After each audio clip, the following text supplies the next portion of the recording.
Muito boa tarde a todos, bem-vindos a mais um episódio do podcast Arte de Errar.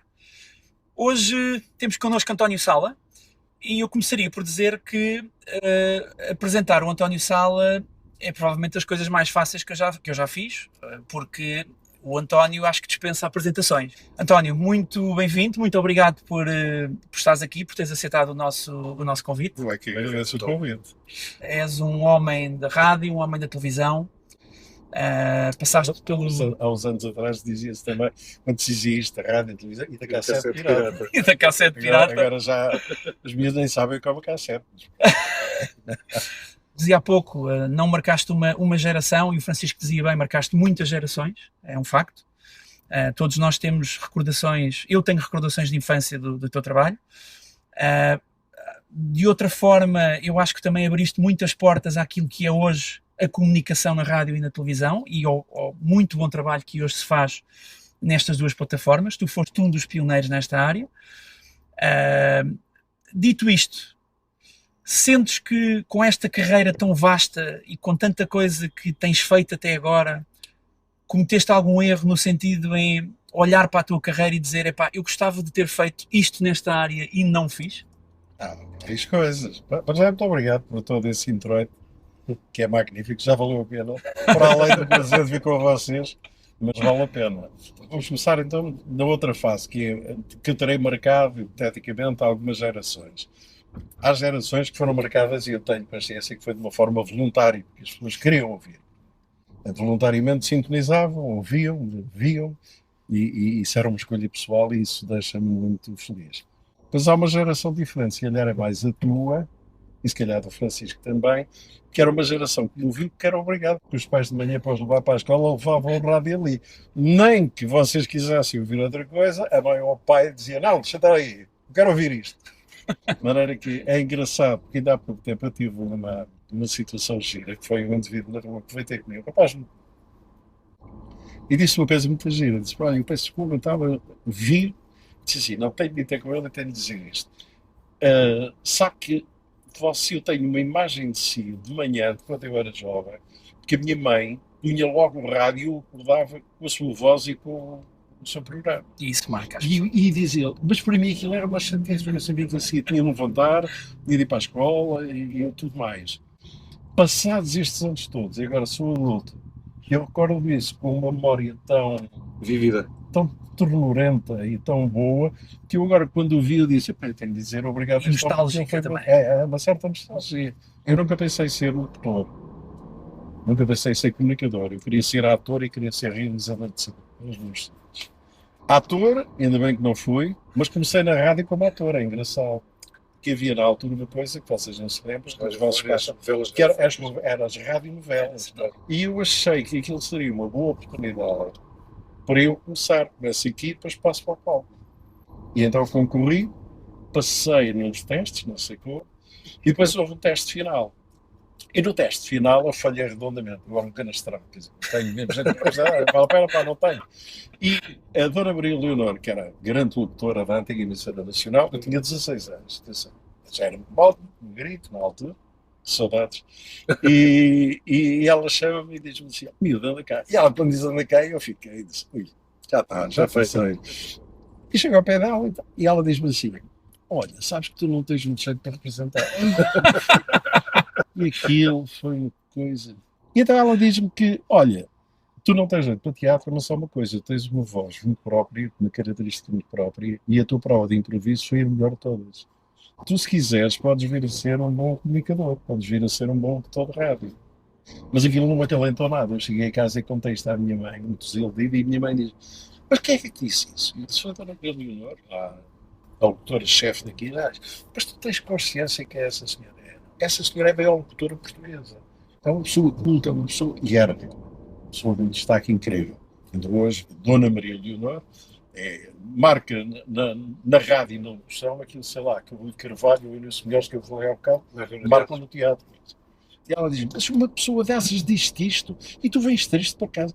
Tenta seguir o caminho que ela te disse. E havia, na altura, havia poucos rádios locais, ainda não havia o volume que aconteceu a seguir ao 25 de Abril com as rádios locais. Mas havia 2 ou 3. Havia o Clube Asas do Atlântico nos Açores, havia a Rádio Ribatejo em Santarém, a emissora das Beiras no Foi Caramulo, onde tu começaste. e eu comecei aí. Ao concurso participam para aí 200 pessoas e eu ganhei aquilo como apresentador. Mas digamos que nunca foi uma escolha que me encantasse muito.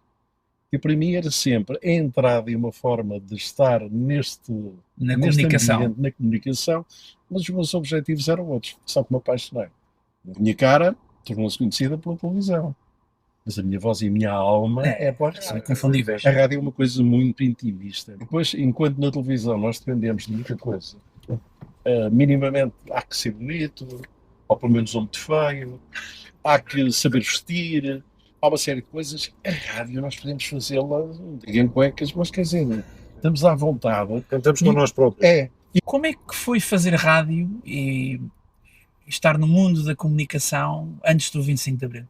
para alguns colegas meus não terá sido fácil.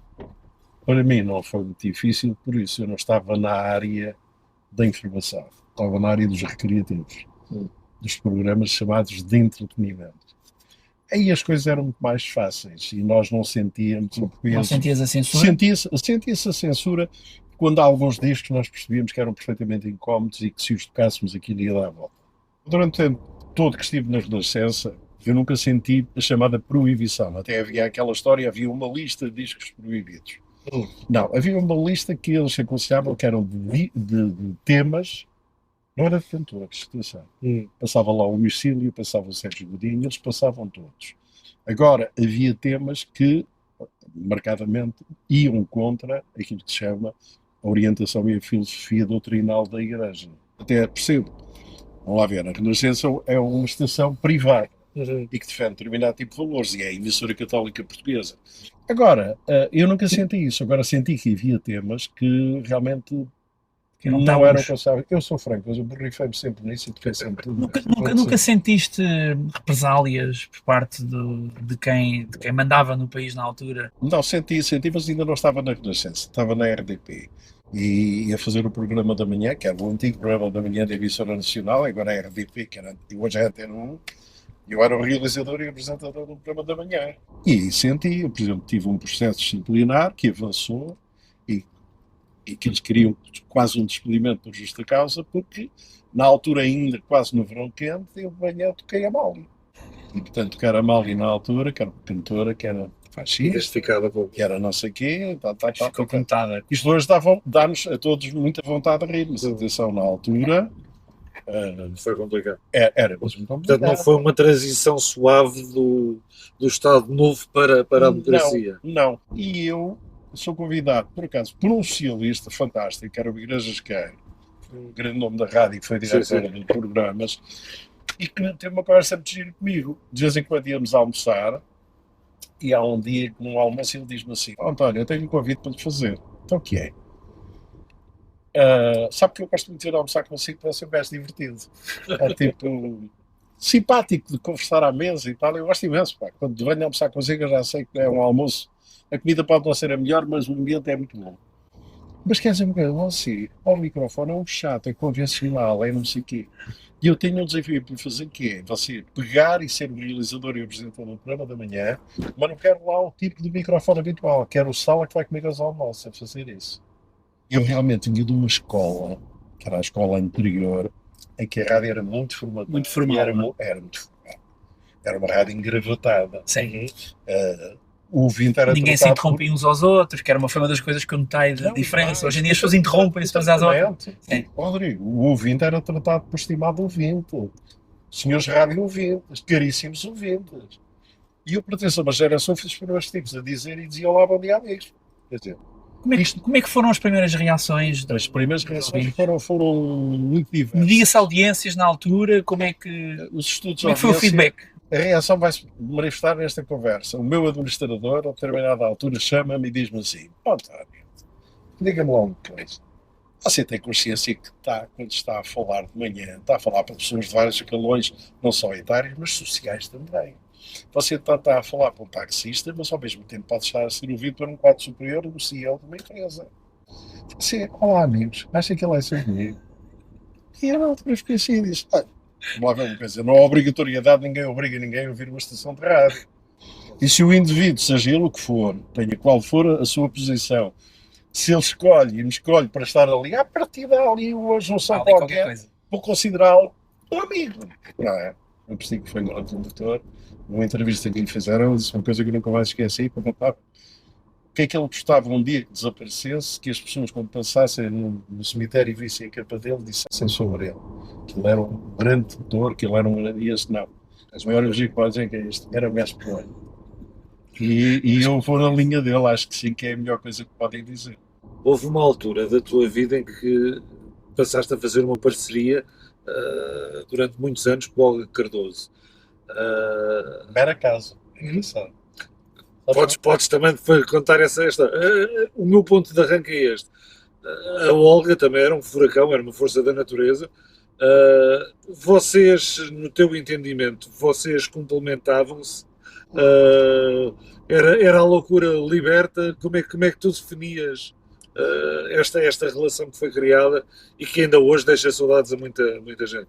Quando fui para fazer o programa da manhã na Renascença, a administração e a direção de programas disseram: olha, há aqui uma coisa, isto são 3 horas, no Porto há uma locutora que intervém uma vez por hora ou duas para dizer como é que está o tempo do Porto e o trânsito do Porto. Disse: ok, se você puder manter a Olga a fazer isso, disse: bem, para já tenho de falar com a Olga. E antes do programa começar, uns dias antes, tive um contacto telefónico com ela. Sim. E que foi muito agradável, muito simpático.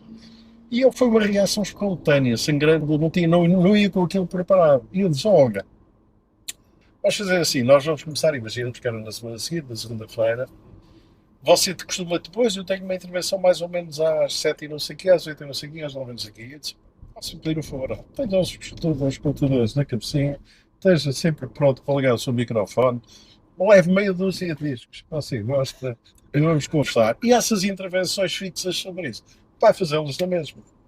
Portanto, isto arranca numa base quase de improviso, e ela apresentava e assim. Eu disse: isto é giro. E entrámos num bate-papo com 2 pessoas, ou como nós estamos agora aqui a conversar com 2 pessoas. Ela tocava um. Com mais naturalidade do que era normal. Uma naturalidade tão grande que ela, por exemplo, tocava um disco e ela assim dizia assim: pronto, já me o dia. Porquê? Porque era o que eu tinha aqui selecionado para tocar. Isto o que é que significava? Não havia uma planificação feita com eu não havia as playlists ainda. Aquilo era marcadamente um programa de autor que eu gosto muito. E, portanto, isto passou a ser assim muito giro. Criou-se logo uma cumplicidade quase imediata. Uma grande cumplicidade. Sentias que o futuro da rádio era aquele? Tiveste dúvidas e receios durante os primeiros tempos, quando implementaram essa mudança de paradigma, que foi o que foi nessa... Foi uma mudança de paradigma mesmo. Como eu tinha dito, a rádio estava muito formatada, era demasiado séria. Atenção, isto não quer dizer que não tinha bons momentos de humor, tinha. Só que havia horas para isso, que é uma coisa completamente diferente. A Rádio Clube Português, por exemplo, chegava a hora de almoço e veio que humor para dentro. E nós sabíamos que durante uma hora aquilo era um fartote, era só humor. E depois voltávamos aos programas muito sérios. No fundo, o que é que eu tentei criar? E eu disse: não, bem, tenho de fazer aqui um pacote durante 3 horas em que, no fundo, tenho estas coisas todas dissolvidas e sem estarem metidas em quê? Agora vem a rubrica e me siga. Não, isto tem de fluir de uma maneira muito natural. Quando tu fazes, eu ia dizer a transição, mas enfim, quando tu acumulas, ou quando tu começas na televisão, achaste que era o caminho que tinhas de traçar na altura, achaste que era um erro, achaste que era uma oportunidade? Acho que era uma oportunidade, mas até certo ponto foi um erro em determinadas coisas. Vamos lá ver, na rádio eu desempenhava um papel, fazia de quê? Fazia de sala, montar de sala. Era igual a mim próprio. Da maneira como estou a conversar com vocês é a maneira que eu fazia rádio. Isto, quem gostava, gostava, quem não gostava, e há de respeitar tudo isso, mas eu fazia muito de mim, da minha forma de ser, de estar, da música que eu gosto de tocar e tudo mais. Em televisão, e há aqui um fenómeno giro que hoje em dia a rádio vai buscar pessoas da televisão, e comigo passou exatamente o inverso, ou seja, a televisão veio buscar um tipo de rádio que estava a ter algo êxito da rádio. E eu vou para a televisão sem essa capacidade de poder fazer o que eu queria. Temos um programa de 45 minutos, que é um concurso, e o concurso eu tenho de o desenhar como ele está programado. Posso ter um estilo pessoal na forma de fazer as coisas, e tenho, e claro, tentei sempre ser mais ou menos igual, mas sentia-me demasiado engravatado, demasiado. Talvez o primeiro programa que eu fiz, onde já me comecei a desinibir e a televisivamente a resultar, vocês não se lembram, foi um programa, mas era um programa muito giro, era um concurso chamado Palavra Puxa Palavra. Lembro-me Sim, perfeitamente. Lembram-se? Perfeitamente. Vocês são mais velhos que aquilo que eu pensava. 51. Lembro-me perfeitamente desse palavra, puxa palavra. Mas eram muito novinhos. E foi talvez o primeiro programa. Era no final do dia? Era. Chegou a ter horário nobre. Perfeitamente. Horário nobre, até mais tarde. Começou na Lembro-me RTP2, depois perfeitamente. passou para a RTP1. E eu comecei, talvez, a soltar um bocadinho mais, e as pessoas começaram a encontrar mais o tipo da rádio. O grande erro meu foi: tenho uma imagem de rádio, mas agora vou para a televisão e não quero que digam cá, este tipo é igual em todo lado. Eu vou mostrar que também. Quiseste marcar uma E diferença. marcar. E falhei completamente. Portanto, eu nunca fui em televisão. Ao início. Acho que depois melhorei. E hoje em dia, quer dizer, acho que não. Em televisão, agora sou jurado num programa, por exemplo, e eu falo exatamente como estou a falar aqui. Mas, inicialmente, os primeiros anos eram marcados por uma certa coisa. Estou a fazer televisão. O peso, não é? Aquilo assusta, atenção, inicialmente é um susto. A história de termos a luzinha vermelha à frente e agora estão. E eu apresentei tudo cá para ir. Apresentei festivais da RTP, não teve que eu fui apresentador de vários festivais. É que o país parava para ver aquelas coisas. Parava. Qual é que foi o teu programa que correu menos bem? Tu consideras que foi o teu maior insucesso, chamemos assim? Talvez o programa que eu fiz inicialmente era o programa da tarde, que eu fiz todos os horários, atenção, nisso a escola ensinou-me a fazer tudo e comecei aquilo que se considera os horários ingratos. Começo e durante vários anos faço madrugadas. Não Que tem bem que tinham começado as madrugadas praticamente em Portugal, porque a rádio, os meninos não sabem, mas eu digo, a rádio até pouco antes do 25 de Abril fechava ou à meia-noite ou às 2 da manhã e reabria às 7 da manhã ou às 10 da manhã. E eu ia Nacional, não se lembram disso? Lembro quando era criança, Terminava lembro, terminava a episódio era a chuva. e depois começa, exatamente, ficava em chuva. E na rádio era um bocado isso também. E portanto, houve um programa da tarde que eu tentei fazer e que eu tentei criar ali uma coisa e de fazer um estilo diferente, inovador, e aquilo não pegou, falhou completamente. E eu senti-me muito frustrado, muito frustrado. Percebi depois que é assim, nós gostamos, e é bom que o façamos, tentar fazer coisas diferentes, não é? Mas há uma coisa que uma percepção que nós temos de ter, é que não somos bons em tudo. Isso é muito importante. Eu agora já tenho a idade e a maturidade suficiente para perceber que há coisas que eu gostaria imenso de fazer, mas que não faço porque, nitidamente, eu não sou bom nisso. Mas E não há és alguma coisa adepto. que eu sou bom. Então, é por aí que eu tenho que ir. Mas não és adepto dos novos recomeços, das novas experiências, ou seja, Não, de nós irmos sempre um bocadinho mais além do que aquilo que é suposto nós sermos? Sim, sou. Mas nesta área tem vários perigos, como tem todas, mas tem vários perigos e temos de saber até rir de nós próprios quando percebemos que para isto não dá. Como eu dizia há bocado, eu queria ser era ator e chegar à conclusão que era um canastrão. Muito mau. Falso representar. Não tenho naturalidade nenhuma. Não sei. Epá, não consigo. Como é que tu vês a rádio hoje? Qual é que achas que é o papel que a rádio tem na sociedade? E como é que tu achas que ela vai evoluir no futuro? A rádio em si, que já lhe tem vaticinado a sua morte de muita frequência, não é? Quando surgiu a televisão vai morrer, não morreu, só que pendurar bem até na televisão em certas coisas. E quando aparece a internet, surge a internet, então aí o adeus da rádio. A rádio é a maior pulga chata que se colou no seu adversário que queria estar. Hoje a internet é uma das melhores fontes de audiência de rádio. Tenho pena que a rádio tenha cristalizado um bocadinho, tornou-se demasiado previsível. Os canais demasiado temáticos, eu percebo que é uma rádio só de informação. Nada contra. Que é uma rádio que é só uma rádio de figurino musical. Nada contra. Mas, e outras que de desporto, como existem em tantos lados, eu não sou nada contra essas coisas. Há público para isso tudo. Ou seja, o tipo de audiência pulverizou-se de uma maneira que permite isso. Agora, acho que tem de haver espaço. E nesta altura não há. São raras as exceções. O programa da manhã, por exemplo, da comercial, onde há um espaço para a surpresa. para o tudo. E no fundo ser uma coisa mais aglutinadora e não ser uma coisa sectária, não é? Acaba por ser de uma abrangência tão grande. Aliás, é comum encontrar-se às vezes, não sei se vocês já aconteceu, estamos a falar sobre um determinado programa, poderá ser este, estamos a dizer, e há malta que diz assim, eu ouço aquilo porque eu adoro o não sei quem. E o outro diz assim, eu por acaso não espero e não é. Mas eu gosto imenso no programa de não sei, isto é uma riqueza. Temos de pedir uma Esta sponsorização. diversidade não é? Sim. Nós continuamos a achar que não, que é tudo igual e não é. Há sempre dois países em cada país, especialmente em Portugal. E nós temos um país marcadamente urbano, em que nós confundimos e achamos que o país é tudo assim. E não é.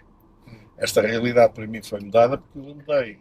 Tenho mais de 3.000 espetáculos de apresentação feitos pelo país em todos os pontos. Não há quase aldeia nenhuma deste país que eu não tenha pisado lá no palco. Eu estava num sítio no restaurante a almoçar. E depois veio o dono da casa e a senhora, não sei o quê. E às tantas ele disse um impropério qualquer. E depois pediu-me desculpa. E eu digo assim, amigo, não peça desculpa. Agora você dizer isso, eu apresentava a ver o rabo de peixe. E percebi que ele e a mulher e todos ficaram. E sabe o que é o rabo de peixe? Não sabia. É uma série na Netflix, sabe o que é Netflix? Pode não ter. Não. E percebi que duas pessoas que têm uma tasca aberta em Lisboa, que estão a conversar comigo, para mim era quase impossível que as pessoas não soubessem o que é Netflix, ou não tivessem o Netflix, e o rabo de peixe, que é a série nesta altura. E felizmente não é só em Portugal, é em muitos pontos do mundo.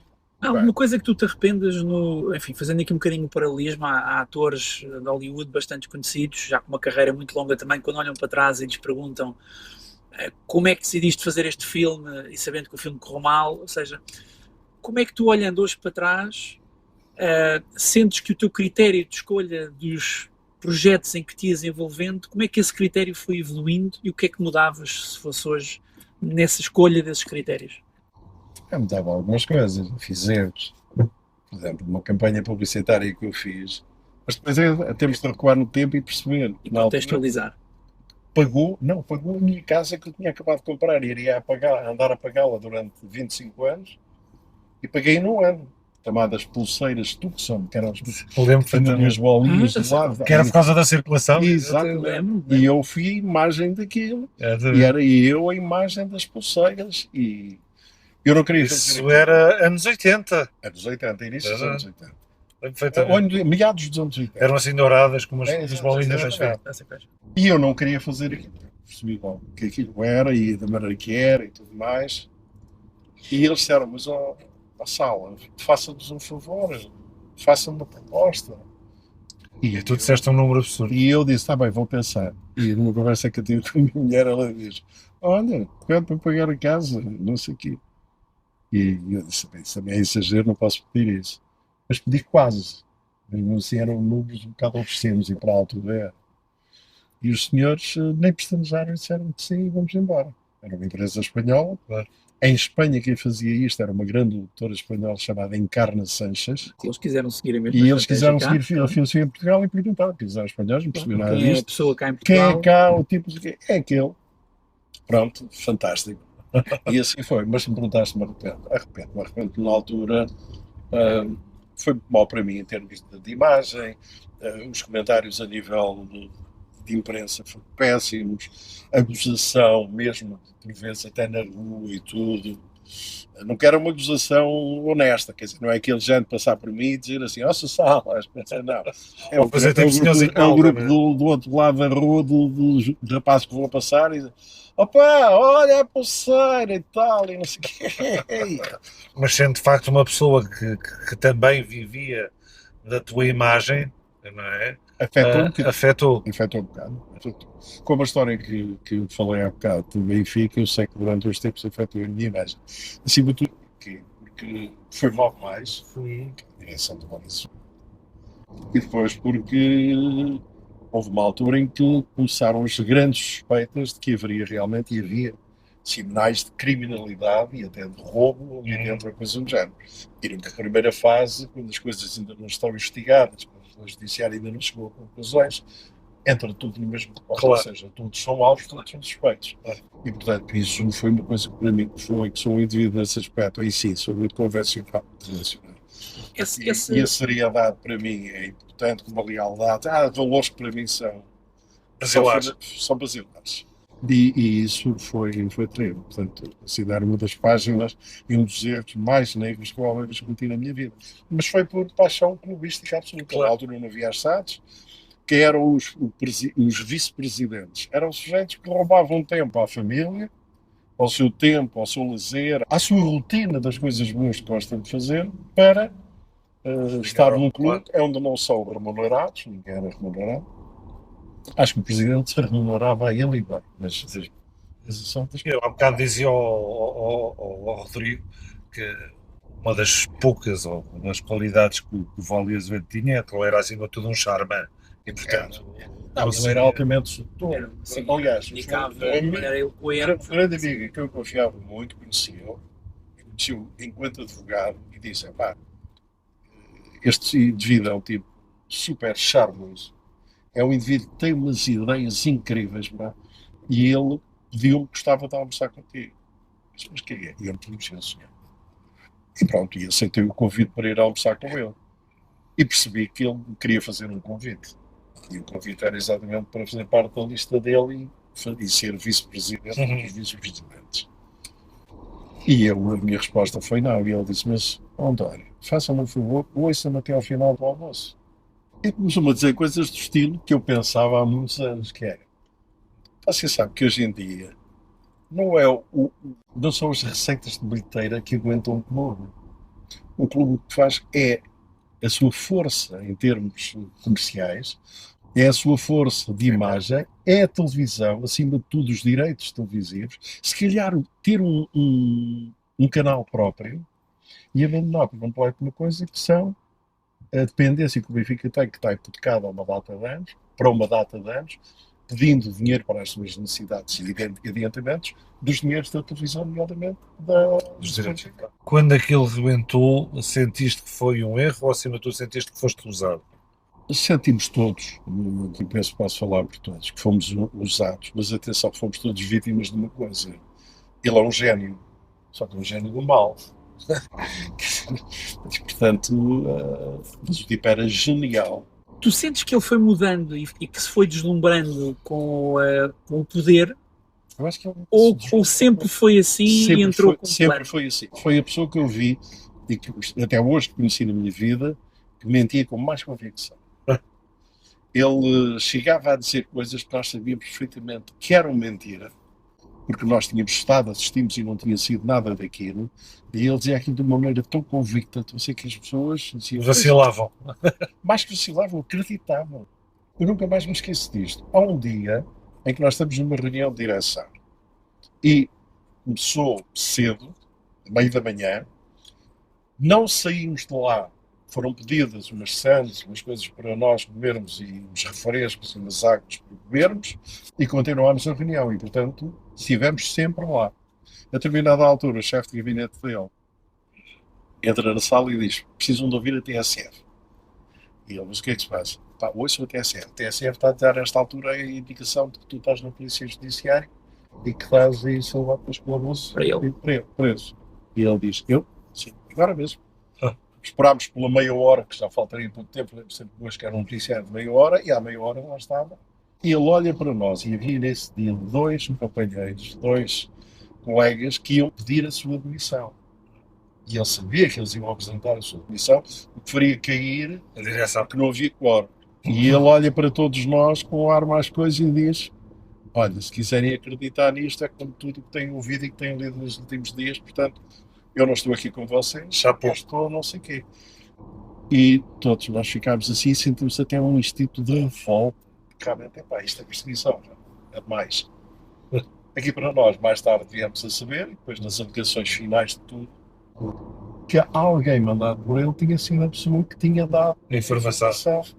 para isso noticiada. Quer dizer, sentes que toda esta situação com o João Wally Azevedo mudou de alguma maneira a forma como tu hoje tiras conclusões sobre as pessoas quando as conheces? não, mas tornou-me mais desconfiado. Era um indivíduo sempre em que a boa fé para mim sempre funcionava. Sou algo ingênuo muitas vezes nas coisas. Acho que toda a gente é gente boa, até depois de vir a provar para a prova em contrário. E tenho pena que sinto que isso destruiu-se um bocadinho em mim. E eu hoje já não sou, nesse aspecto, o mesmo em dizer. Pode surgir o meu projeto, a pessoa mais simpática, uma coisa do género, e eu ouço atentamente, sim senhor, vou analisar, mas indiscutivelmente fiquei sempre com o pé atrás que antes eu nunca tive na minha vida. E que, diga-se de passagem, por um lado é bom, em termos de nos defender, mas por outro lado não é muito bom porque Perdeu-se alguma inocência original. é a perda, não digo da idade da inocência, mas do comportamento de inocência que devemos ter até o final da vida. Pá. Acho que a gente chega a uma determinada idade, epá, eu não tenho a tua, e já sinto um bocadinho isso. Se correr tudo bem. Acho que era que sim. Mas eu acho que a gente, à medida que vamos envelhecendo, também criamos, se quiseres, alguma aura de imputabilidade. Na lógica de, epá, já não tenho de provar nada a ninguém, já não preciso e é essa tua lógica, e essa tua idade, e o teu percurso, e a tua experiência, tu no fundo também já não tens de provar nada a ninguém. E portanto, se tens esse handicap, porque é que não o tentas fazer? Tenho medo. Tenho medo, sabes porquê? Porque eu acho que tu fazes profissionalmente na tua vida 100 coisas fantásticas. E depois a seguir fazes uma coisa horrorosa, pá, espetas-te ao contrário. E és marcado por essa. Tens receio de ficar conotado com... Tenho porque deu muito trabalho, porque são décadas de idade, com 50 e tal anos de profissão. E portanto, tenho consciência. Pá, por exemplo, o Pedro Brunhosa, eu acho que ele é um compositor fantástico, é um homem incrível de palco. Hoje em dia há pessoas que ainda falam no Pedro Brunhosa que não soube a sua música e só dizem duas coisas. Vocês lembram-se do trambolhão enorme que ele deu num palco? Pá, isso foi uma... Tiveste nenhuma gafe em rádio? Ui, tanta. Epá, há uma história, eu não sei se contei alguma vez isto, mas tem muita piada. Eu sou tramado com nomes, esqueço muito facilmente, fixo caras, mas nomes, não sei as pessoas que eu já conheço há muito tempo, assim, que até pela voz, eu vou dizer fulano. Estava em palco no CCB e aquilo era um programa transmitido pela RTP1 e pela RTP Internacional. Eu estava para apresentar um artista, já entro em palco, eu fico de um lado do palco com uma câmera fixa a fazer a apresentação, eu estou a fazer a apresentação e ele já se está a colocar com a banda dele. E eu a vê-lo e o nome vai do nome. E de repente na cabeça só me veio uma coisa. Eu lembrava-me do nome, mas tinha uma dúvida. Vocês não se lembram há uns anos atrás de uma publicidade que havia de uma bebida que era o bongo. Sim, claro. E a minha dúvida era, ele é bonga ou bongo? Epá, e eu enchi ali o cacete, pá, uma coisa aflitivo. E eu disse, vou chamar o nome da bebida ou vou acertar? Epá, isto é horrível. Mas é que eu estava gelado. Que maravilha. Gelado. E tive, por acaso, uma saída muito airosa, que é um produto da experiência. Em que ele já lá estava na palco e as pessoas estavam a vê-lo e disse assim, bem, o artista dispensa apresentações. E eu disse, são vocês mesmo que eu vou apresentar. Eu vou dizer 1, 2, 3, vocês vão chamá-lo e ele já está para cantar. É a experiência a meus amigos, convosco, 1, 2, 3, e a malta toda, bonga! E eu, mas vou dizer uma coisa. Foi literalmente salvo pela bonga. Aqueles segundos, é gelo total. Pergunta final. Se pudesses mudar alguma coisa na tua carreira, o que é que mudavas? O que é que terias feito diferente? Tem de ser só uma coisa, não? Só uma coisa. É que me dava vários. Tem que ser só uma. Faz parte do jogo. Não tinha... Eu acho que o início da minha carreira e uma imagem que se criou de mim a determinada altura, e que se calhar eu contribuí para isso, é que era um tipo vaidoso. Um tipo, aliás, utilizando a tecnologia do povo, aquele tipo é um cagão. E eu acho que eu era, mas era por uma questão mais defensiva até, porque eu sou tímido. Ao contrário daquilo que possa parecer, parece muito extrovertido e tal. Hoje sou, desde há bastantes anos, sou mesmo, acho que sou muito descontraído e muito extrovertido. E tive muita dificuldade em conseguir depois superar isso. Tanto que era muito comum eu ir a um sítio, fazer uma apresentação, ou estar com pessoas, ou pessoas que me convidavam para qualquer coisa, e no final, por lidarem comigo, perguntavam-me sempre a mesma coisa. Não leva mal que eu diga uma coisa, não. Epá, eu tinha uma ideia que você era tipo assim um bocado, não sei o quê, e tudo que então. Maneira, e afinal não. E você é um gajo porreiro. A tal história. Queres ser conhecido como um gajo porreiro. António, Gostei muito de foi estar com vocês. um gosto extraordinário. Muito obrigado, António. Ficávamos aqui Eu com que certeza agradeço. muitas horas Aqui agradeço. e E muito êxito para o podcast. muito bem. Muito obrigado.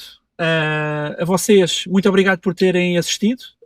Fiquem atentos para mais novidades e não se esqueçam de nos seguir nos nossos sítios habituais e plataformas habituais, Facebook, Instagram, LinkedIn, e muito importante, se quiserem ficar a par de todas as nossas novidades, vão ao nosso canal de YouTube e façam subscrever. É gratuito, não custa nada e vão sempre estar a par de tudo. Fiquem atentos, obrigado e até já. Obrigado, até já. Obrigado, já. António. Obrigado. Obrigado, até sempre.